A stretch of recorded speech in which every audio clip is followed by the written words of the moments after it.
नमस्कार. आता आपण सहयोगी प्राणायाममधले 2 प्राणायाम बघणार आहोत, वायुसार आणि कर्णपीडांतक. वायुसार खूप उपयोगी कधी पडतो माहिती आहे तुम्हाला सांगू. आपण प्रवासात असतो, आपल्याला सतत पाणी प्यायल्यावर मग युरिनचा पण प्रॉब्लेम होतो आणि सगळीकडे युरिनची म्हणजे टॉयलेटची सोय नसते. अशा वेळेला जर तुम्ही वायुसार केला आणि तर भूक आणि तहान दोन्ही कंट्रोल करू शकतो. खूप लाँग तुम्हाला ट्रॅव्हल करायचं आहे आणि तुम्हाला असं वाटतं की तुमच्या भुकेवर आणि तहानावर थोडासा कंट्रोल ठेवायचा आहे, त्यावेळेला हा खूप उपयोगी पडणारा वायुसार प्राणायाम आहे. आणि दुसरी आहे कर्णपीडांतक. कर्णपीडांतक हा प्राणायाम, कानाचे खूप प्रॉब्लेम असतात. काही लोकांना कानातून पस येतात, काही लोकांना सतत कोणीच बोलत नाही पण असं वाटतं की मला सारखं मलाच बोललंय, माझ्याचकडे बाबतीत बोललंय, मलाच कोणीतरी बोलवतंय, हे असे भास होतात. कानात दडे बसतात, खूप जणांना कानात विकनेसने दडे बसतात. ह्या सगळ्या तक्रारीपासून मुक्ती करायला कर्णपीडांतक. तर आपण पहिल्यांदा करूया वायुसार. वायुसारमध्ये एक लक्षात ठेवा, कुठलाही प्राणायाम करताना शक्य हा नियमच आहे की तुमचा माकडहाड ठीक असलं पाहिजे आणि तुम्ही गुडघ्यावर जमल्यास, आता प्रवासात वगैरे असेल तर कसं तुम्हाला मुद्रा वगैरे जमण्यासारखी नसेल, पण तुमची माकडहाड मात्र नीट ठेवायला पाहिजे. आणि घरी करत असाल त्यावेळेला तुमचे माकडहाड ठीक आणि मुद्रेमध्ये बसा आणि व्यवस्थित डोळे बंद करून प्राणायाम करायचा असतो. आता वायुसारमध्ये तुम्ही श्वास, पाणी पिल्यासारखं श्वास तोंडाने भरायचा आहे. पुन्हा लक्षात ठेवा, हात पण तोंडाने भरायचा आहे.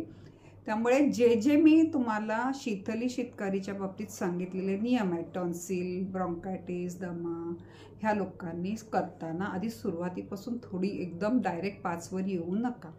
पहिल्यांदा 1-1, 2-2 करत आठवडा स्वतःच्या शरीराला त्याच्यासाठी तयार करा. आता गिळायचंय आणि मग नाकातून श्वास बाहेर सोडायचा आहे. ह्या पद्धतीने पुन्हा एकदा करून दाखवते.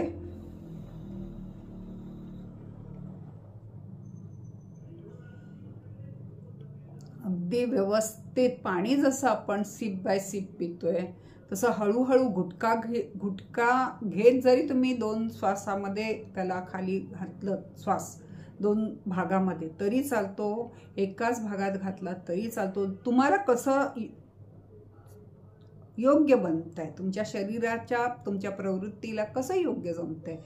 मी 2-3 घुटके पण घेऊ शकते. तुम्हाला जर एकाच घुटक्यात जायचं असेल तर एकाच घोटामध्ये आतमध्ये जाऊ द्या.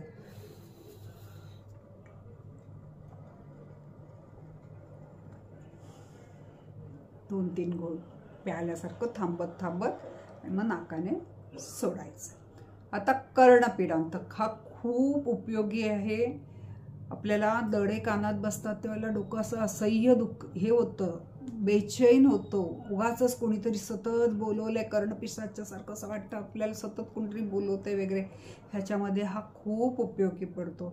आता कर्णपीडांतक करताना स्वामी जी आपल्याला नाक बंद करून शिकवतात, पण ज्यांना पुढे जर सवय होईल, तुम्ही प्रवासात आहात आणि तुम्हाला करायचं आहे, कानाला खूप त्रास होते दड्याचा वगैरे, तर तुम्ही नाकाला न धरता पण पुढे प्रयत्नपूर्वक करू शकाल. पण तुम्ही जेव्हा नाक धरून कराल तेव्हा तुमच्या लक्षात येईल, जो मी एक कुचू आवाज म्हणते तो व्यवस्थित तुम्हाला ऐकायला येईल.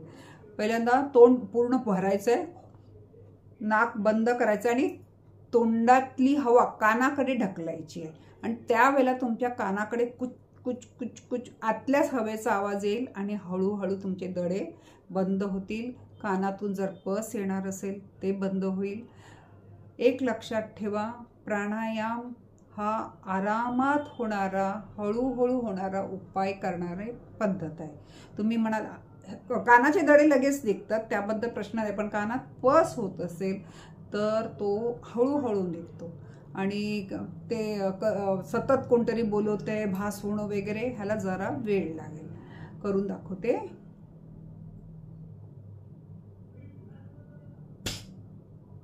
नाकाने श्वास सोडायचा आहे. असं होता कामा नये की तोंड पण तुमचं उघडलं गेलं. तोंड तुमचं बंदच राहील. नाकातून फोर्सफुली श्वास बाहेर जाईल.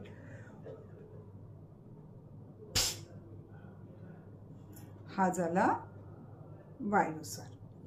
आपण माझं सॉरी चुकलं, हा झाला कर्णपिडांता. पहिला दाखवला तो वायुसार. आपण माझं ऐकता याबद्दल मी खूप आभारी आहे.